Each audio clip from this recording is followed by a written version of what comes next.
Kaixo ikusentzuleak eta ongi etorri, ez da ezer falta sagardotegietan txotx oihua entzuten hasteko. Prest dago, sagardo uzta berria eta datozen egunetan izango dira edaria partxu hori gustoko dutenak kupeletik atera eta zuzenean edateko moduan. Sagardo denboraldia eta sagardogintza izango ditugu izpide, aste honetako berbagai saioan Maite Retolazaren eskutik.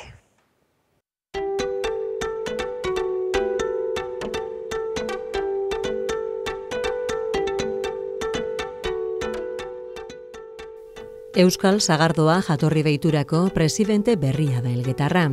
Karguan ia 5 urte egin dituen Oiana Gainzeraini hartu dio erreleboa. Euskal Herriko beste hainbat etxetan bezala Retolazaren familian betidanik eginda sagardoa.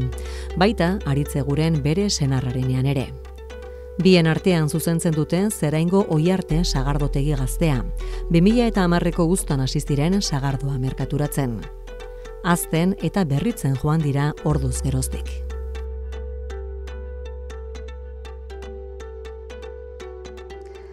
Kaixo, eta ongi etorri Maite. Kaixo.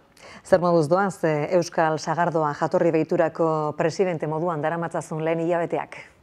Bueno, azkenen lan egiten duenak atzen daren taldea da. Nik aurpegi ematen dute justukoa behar danen, baina benetan lan egiten duenak atzen da iskutun. Edozein kasutan sagardoa egitea zer den umetatik ezagutu eta sagardotegi bat kudeatzen ere urteak eraman arren, jauzi handia suposatu du zuretzako kargu hartzeak? Ez, azkenen egunero egiten deun horren berri ematea da, ez dut uste. Ze babes, ze berme eskaintzen dizue bertan zaudeten sagardogileoi? Bueno, azkenen Euskal Sagardoa jatorri deitura sortu zen batez ere bai sagardogilei eta bai sagar ekoizlei beren produktua balioan jartzeko. Eta nik usten dut gure produktua posizionamendu garrantzitsu bat jaso dola jatorri deitura sortu zenetik. Hori da ez da, zeintzu dira jatorri deituraren egitekorik nagusienak eta zeintzu esango zenuke izan direla 2016an sortu zenetik izandako lorpenik handienak? Bueno, nik uste dut lan handi egin dela, momentu batzuetan bai sagardoa komertzialki bere lekun jartzen, baina baita sagastietan ere. Sagastietan guk lehengo sagastia sartu gendunen, ez genekigun ze barietaten ondon jarri adibidez sartzeko garaian polinizazioari dagokionez. Horrein dien azterketakin gaur egun badakigu ze barietatekin polinizatzen din ondo, eta horren arabera sartzen dira sagastik. Gero produzioa 2 urtez behinekoa ez izateko, eta egin dien lanketak izan die bai sagastitik hasi eta bai produktu bukaera artekoak. Eta tira, Gipuzkoako 42 sagardotegi, Bizkaiko 4, eta Arabako 2 daude Euskal Sagardoan 48 dira guztira, eta lanean diharduzue Nafarroako eta Iparraldeko sagardotegi eta sagargileak ere elkartera batzeko. Zentzu horretan ze puntutan dituzue etxeko lanak? Gaur egun bai eskuarten duen proiektu handiena hori da, oin esan dezu bezala. Iparraldeko nahiko aurreratuta dago, Iparraldea Euskal Sagardoan sartuko da hemendik denbora gutxira, ja Bruselasen dago. Eta hurrengo pausuga da hori onartuta gero Nafarroakin hizketan hastea. Nik usten dut jatorri deitura bakarra espada, bakarrenetarikoa izango dela fronteraz kanpoko, estatu desberdinak batzen dituna. Egia da ordea, sagardotegiak egon Astigarraga Hernan inguruan daudela gehienak, Gipuzkoaldean beberen, Debagoienean bertan bakarra dago, Aramaioko, Arabakoa izango litzateke kasu honetan iturri eta klimak, orografiak, biztanlegoak zerk eraginda? Bueno, garai baten nik uste sagardoa danen egiten zala eta garrantzia sagardok danen zeukela. Zergatik gaur egun dauden gehiena Donostialden eta ez beste leku batzutan agian industrializazioak bere eragina edukiko zuen, bestalde biztanleria gehiengoa nun bizi da. Donostia, Irun, inguruietan bizi da populazio handia, agian horrek ez zerikusia izan dezake. ez dakit hori historiadore bat galtu beharko dio agian. Eta bertako nahikoa sagar dago, sagardo ekoizleen produkzioa asetzeko, ala sagasti gehiago behar dira? Bueno, momentuz Euskal Sagardoak erronkea da, datorren urtea eta begira, egiten den 50% bertako sagarrakin egin eta Euskal Sagardoa izatea. Hori lortzen ari da, eta hemendik beste 11 urtera izango da 100% iristea. Gaur egun dauzkegun sagastiekin ez da lortuko, baina horregatik jarri zen prozesu bat sagarrondok sartu eta helburu horretara pixkanaka iristeko. Eta horretan diharduzue, lanketa horretan diharduzue, edozein kasutan zeintzu dira sagasti hektareak gehitzeko zailtasunik handienak, edo bestera batetara esan da, nolakoa izan behar du lursaiak sagastitarako, sagarronduetarako aproposa izateko? Bueno, Euskal Herrin hemen badakigu terrenok oso malkartxoek diela, eta ez darela Arabako Lautadan, Naparron, izan daizken terreno horiek. Hortan dauz altasuna ez, nik uste dut Naparroa barne sartzen deunen da iparraldekin lagunduko diguetla sagastik sartzeko terreno gehiago izate horrek. Eta ez dakit, hemendik denbora gutxira nik usten dut lortuko dela. Denbora gutxira esan duzulen, aipatu duzu ez da helburua badela, 100% ekoizten den sagardoa bertako sagarrarekin egindakoa izatea, helburu hori noizko, uste duzue, betetzeko moduan izan zaitezketela? Hemendik 10 urte ondo biden. Azkenen sagardo gileok egin berdeu apustua eta sagargileak, gaur egun 250 ekoizle daude Euskal Sagardoan, eta bada hori, 250 sagar ekoizle izatea Euskal Herrin. Erronkarik handiena izango da batez ere suposatzen dut, sagardo ekoizle handienentzat ez da asko behar dutelako. Bai, azkenen gu bezalako sagardotegi txikiek erresago daukeu, erresago da volumen hori kalkulatzea. Baina badakit, sagardo ekoizle handik ere, diela plantazio berrik jartzen eta pixkat gerora begira lanketa hori egiten. Erreza ez dela izango, baina, bueno, erronka hortan sartuta gaude. Hori da ez da, eta horren ondorioz, gaur egun ekoizten den sagardo guztia ez da merkaturatzen Euskal Sagardoa, izendapen horrekin izan ere aipatu moduan ezinbesteko baldintzetako bat bada 100% bertako sagarrarekin egindako izatea. Hori da, dudabarik bere ezaugarri nagusia, baina beste zerk ezaugarritzen du. Zeintzu dira Euskal Sagardoaren bereizgarri nagusienak? Bueno, nik uste kalitatea ez. Euskal Sagardoa komerzializatzeko azkenen ziurtagiri bat dauke eta fraizoro kata paneletik pasatzen da. Sagardo txar bat ez dizu eusten merkaturatzen. Zuk Euskal Sagardo erosten dezu momentutik ja kalitate minimo bat bermatua daukezu. Eta gero bertako barietatekin bildu, prensatu egin, sagardo hori eta kanpoko sagarrekin egindako sagardon arteko diferentzia nabaritzen da. Eta hori da ez da, zer da sagardo txar bat? Zer ez du onartzen ontzat ematen laborategiak? Bueno, edozeinek hartu eta egiten dezun hori, labur bilduz hoxe. Hoxe izango litzateke. 115 sagar mota ditu onartuta, Euskal Sagardoa jatorri deiturak, baina zeintzuk dira horien artetik kuttunenak edo gehien erabiltzen direnak? Bueno, gehien erabiltzen direnak, dozena bat, 20 bueltan izango die. Guk etxena dauzkeunak adibidez die urte bitxiki eta hundie, eta errezilak, goierrin errezil asko daun, horik izango zian gazik. Eta gero gezamina eta mozoloa eta horiek izango zian tanino asko ematen dioten gezak, ahora sartuta mikastasun hori sentitzen deun horiek. Eta gero badia erdibideko baita txalakak, goikoetxek, urdin, gehienak horiek. Asko bira, 115 esan dugu guztira, bada zerbait. Bai, bada zerbait, eta horreik, azkenen betiko arazoa da ez, nahiko sagar izango deu beti da galderea, eta bi urtez behin izango da, eta sagar barietaten kontuetara dezun honetan, esan nahi dut baita, ikasten nahi gehala, azkenengo urtetan indien azterketa guzti horiek erakutsi digue, sagar barietateetan urtero ematen dona, geixio, gutxixio, baina urtero emango dizuna. Eta zeintzuk, bi urtez behin egera gehiago jotzen duen oitako. Orduan, hor gailtze. Hori da, ez da, aipatu duzu behin baino gehiagotan, zein den behar bada, pixka bat eskuartean duzuen arazorik handiena, ez da, sagarrak, urte biz behin ematen duela, ez da, uztarik handiena eta gainontzekoetan txikiagoa. Horri aurre egiteko, jatorri deituratik, badituzue, hainbat ikerketa, hainbat proiektu martxan, ze azterlan egin dituzue eta ze emaitza ari zarete ikusten? Bueno, lehen komentatu dudan bezala polinizazioa izan da bat, oso garrantzitsua. Sagaztei sartzeko garaian kontutan eduki behar dena. Beste bat sagar barietatena, zein din emalek eta zeinez.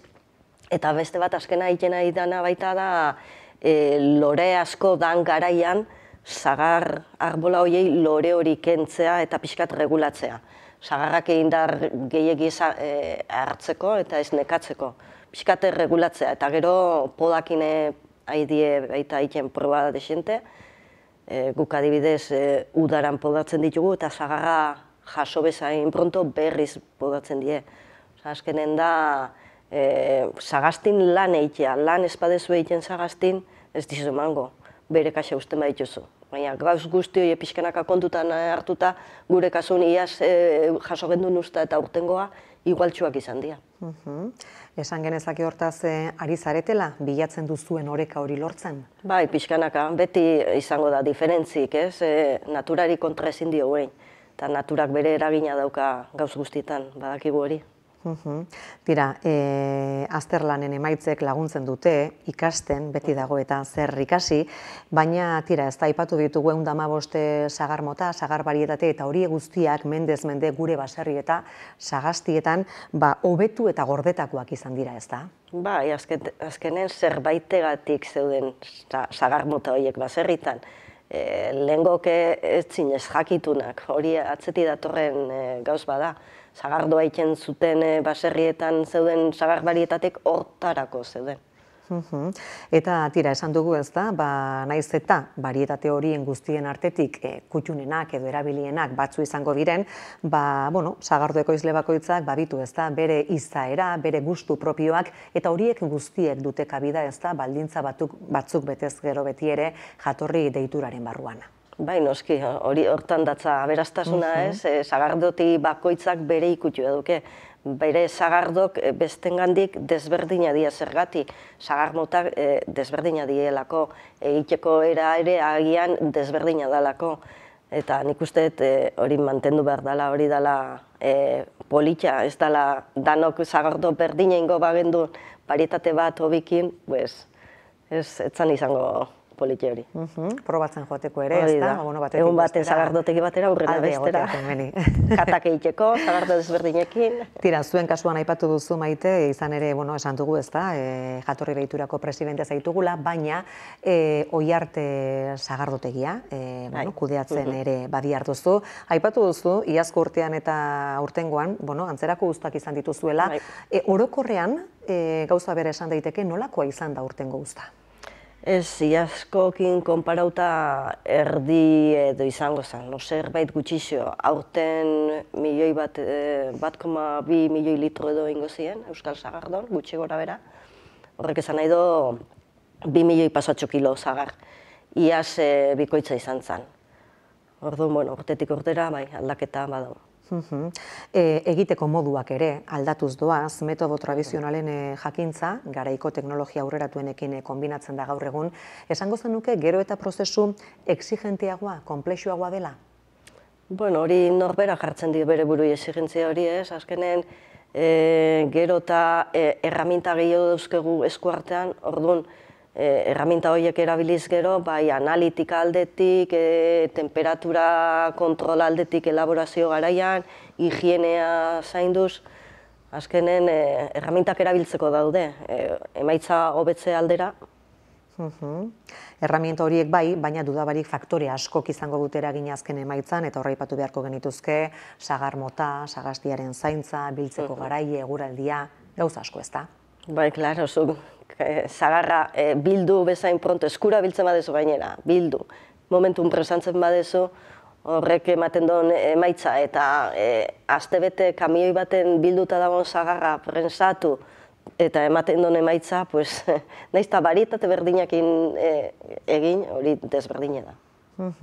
Beti hortaz, segidan aritu behar da horre zerbait egiten. Bai, ez da aspertzen azkenen. Azten gehanean beti dau zerbait egiteko. Tira, azteko puntuan dago, kupeletan egiten ontzen ari den sagardo berria, hori dastatzen azteko garaia da, urtarri erdialdetik, apiril bukaerar arte edo izaten da gutxi gora bera, sagardo denboraldia, Arabakoari esaterako, hilaren 16an emango diote hasiera, hemen, Aramaion iturrietan izango da. Ze aurreratu diezaguk ez du, sektorearen irekierari buruz, hau da, Araba, Bizkaia eta Gipuzkoako sagardo ekoizleen irekiera horretaz. Bai, eta horrei erantzi behar zaio, Naparroa eta Iparraldea ere, ze behaiek parte hartuko du irekiera hontan, eta izango da bihar, sektoren irekiera bihar izango da, Donostin, esateko jendei sagardotegik prest gaudela, atek irikitzera goazela, eta usta berria dastatzeko prest dagola. Gero sektorez gain, aparteko irikierak ere izango die, zuk esan bezala, Aramaiako egingo du urrengo ostegunen, Goierrikok urrengo ostegunen, Astigarragako egingo du urrengo asteazkenen, eta baina sektorena bihar izango da. Eta biharko irekiera horri buruz, ezer aurreratzerik bai? Bueno, bai, ez dela izango sagardotegi baten, izango da plaza baten, sagardoa ez da faltako noski, baina, bueno, eman nahi deun irudie da irikiera normal bat, desmadretik aratago gure produktua aurkezteragoaz, eta jendei esatera etortzeko, dastatzera eta benetan baloratzera egiten dan lana. Desmadrea sagardotegietan ematen dena? Bai, hori da. Nik usten dut gauza asko lotzen diela sagardokin, askotan hori, desmadrekin lotzen da. Baina, bueno, ez dut uste sagardogileok benetan hori nahi deunik. Eta gustatzen zaigu gure etxera datorren jendek gure atzetik dagoen lan guzti hori baloren jartzea. Eta ikusten duzu pixka bat irudi hori garbitzeko beharra? Bai, noski, bai, beti izango da danerako jendea, ez? Baina, sagardo gile hona eskutik pintzet garbi utzi nahi dugu hori. Eta biharko ekitaldi horretan, gonbidatu berezirik edo izango da? Bai, bueno, bai, betiko politikarik eta sektori lotutako jendea izango da. Tira Maite, eta nolakoa da aurtengo sagardo berria? Bueno, ekoizpena esan dut txiki izan dela, horrek lotura zuzena du dauken gorputzakin, gorputz gehixeokoa, sagardo zaporetxok izango die eta usaintxuk, ez die sagardo harinak izango, eta alkohol aldetik normalantxean aurten euri asko intzon, orduan ez die izango ez da graduazio altuko sagardoak. Eta zein gustatzen da gehien? Edo denetarik izaten da guztuaren arabera? Denetarik, batzui sagardo eran errexak gustatzen zaie, eta beste batzui guk adibidez txalakakin egin daukoa oso harine dau, eta gesaminakin egin daukoa oso fuertea dau. Baina nik uste eta beraztasuna hortan daula, ez? Kupeltegin juntatu jende desberdina, mai desberdinetakoak, eta ean arten elkarrizketa hori eukitzen, niri hau gustatzen zat gehiago, nahi beste hura. Esan duzu, sagardotegiak prest zaudete jende hartzeko. Dagoeneko, hasi zarete, suposatzen dute erreserbak jasotzen, mugimendu handia izan duzue? Bai, beti izaten da, Gabon aurretik hasten da jende hauska. Baina, bueno, pixkanaka, gu ez gaude justu Astigarraga-Hernaniko zonalde hortan, zorionez, nik esango dut. Eta, bueno, gure kasun pixkanaka hasten geha bai. Orduan ez da inbeste izaten akaso hasierako momentu gorena. Denboraldi osoan nahiko egonkor mantentzen da zuen kasuan esate baterako sagardotegi txikiagoen kasuan. Bai, eta bueno, tendentzik aldatzen dihozte eta gehienak hortxe egiten duenak betikoa, ez? Larun batek urdien nahi duen. Larun batek urdien badukezu, nekue. Oitxura kanbiatzen nahi die eta nik uste eta azten zeharreko bezero zintzo hori bere hortan estankatu, ez da nola esango nuke, gaztek atzetik datozenak beste oitxura batzukin datozte. Hori da ez da, hitz egin dezagun apur bat oitxurei, oitxura aldaketei buruz, ez da, aipatu duzu, asteburuan bertan ere, lehen akaso gehiago afaltzera, orain bazkaltzera, zutik edo eserita, basotik edo kopatik, nola daude joerak? Bai, azkenen erosotasuna da, noi gustatzen zaigu ez, eta nik uste ja zutikako horik gutxi batzuk nahi izango due, baina gehienak eseita eskatzen duela, eta eseita albada gainera zila baten eta ez bankun. Hortaraino ere iritsi geha. Ohitura dagokienez, bai, gehiago egurdi nahi izaten duena gauekoa baino. Badirudi, egurdiko gero gauen lasai egoteko aukera ematen dola, ez? Eta nahi godo jendeko orokorren plan hori. Baso kopai dagokionez, bueno, bik euki dezake bere lekua. Batak bestea ez dokentzen. Txotxen txiritik hartzeko basok mutur zabalagoa do eta egokikoa izan leike. Mai baten lasai otordukin zagardoa eran nahi donantzat, enkanbio, kopea oso formatu politia da, porque ardoa bestela hobeto eusten die aromai. Bilduagoa delako. Bilduagoa delako. Orduan, segun ze momentutan, bik daukide lekue. Eta apurtu egin behar da sagardoa, edalontzira ateratzerakoan? Bai, baina ez asko, ez da Asturiasko ohitura bezala hemen. Hemengo sagardok Asturiaskokin konparatuz gorpuz gehixokoak eta fuertexeoak die. Ez to falta egiten karboniko hori soltatzea bizi emateko. Orduan, bai, eskanseatu pixkat hausteako meni da, baina ez dakit goitik behaino. Eta esan duzu, ez da, sagardotegira doanak erosotasuna bilatzen du, bai behintzate mailan eserita dagoen momentuan, baina sagardo bila upeletara? Bai, jendei gustatzen zaio. Edo sagardoa maira? Bi gauza, guren txotx garaian boteiak etatzen ditugu maira. Eta bi gauza, konturatu ginen, pandemi garaian hasi ginen boteia ataratzen maida, eta da pandemik ekarri don gauzetariko bat gelditzera gelditu dana. Azkenen jendeak nahi do, kupeletara joan da bata bestekin, baina gero maien otordukin nahi dan momentunen nahi do lasai egon tarte baten eta boteia batetik trago bat bestein. Eta aipatu duzulen, ez da, zuek pixka bate bilatzen duzuela, ez da, sagardotegira doazanen arteko elkarrizketa hori sortzea, sustatzea, ez da, niri hau gustatu zain, nik hemen digustora hartu dut. Sagardotegira doanak zer bilatzen du? Otordu on bat egitea baino gehiago badute sagardo gintzarekiko interesik? Danetik dau, sagardo gien elkarten, bageraia sagardotegi desente bizita gidatuak ebai egiten ditugunak. Orduan, badau jende bat interesatzen zaiona sagardotegira etortzea zaratako kontatzea etxe horrek zer dauken atzetik, ez? Danerako jendea daula usten dut. Eta tira, sagardoaz, ari gara hizketan, baina ezin ahaztu, dibertsifikazioa gero eta handiagoa dela, ez da? Sagarretik abiatuta ekoizten dituzuen beste produktuek, zer nolako harrera izaten dute? Bueno, azkenen produktu berri bat, o formatu berri bat sortzen danen, beti ere, jendek oso tradizionala geha, Euskal Herrin, eta pixkat barrera hori jartzen dugu, ez? Baina nik usten dut jende atreitzen dela eta pixkanaka harrera egiten zaiela produktu berri horiek. Eta formatu eta produktu berri horiek berrikuntzak bide eman da edo beharrak bultzatuta? Nik uste bi gauzak, nik uste sagardogileek ez gehala gora behi da geldi eroteko. Orduan, saltxeatzen ahitzen geha eta sortzen dien produktu horietatik batzuk igual ez die sortuko edangarrik eta beste batzuk esaten dezu, hau merkaturatu ingo dugu, ez?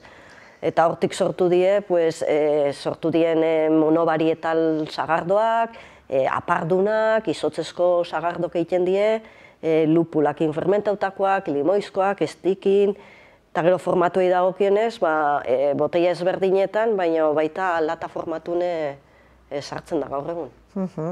Aldatzen ez dena, menua. Bai, hori ere badijo pixkanaka. Hori ere bai apur bat. Bai, etxe batzutan igual txuletaz aparte, o saieskie, edo oilaskoa eskaintzen du, edo bakaiauaz aparte kogote bat, o pixkanaka, ez da asko aldatu, baina, bueno. Horretan ere, gero eta aukera gehiago dagoela esan genezake, ez da? Bai, hori da. Eta tira, behin denboraldia amaitutakoan, botilaratutako sagardoarekin jarraitzen du esperientziak gero eta edatuago dagoen ohitura hori ere akaso? Bai, azkenen sagardoa udagaraien bero batekin edari freskagarri bada, eta oso ondo sartzen dana.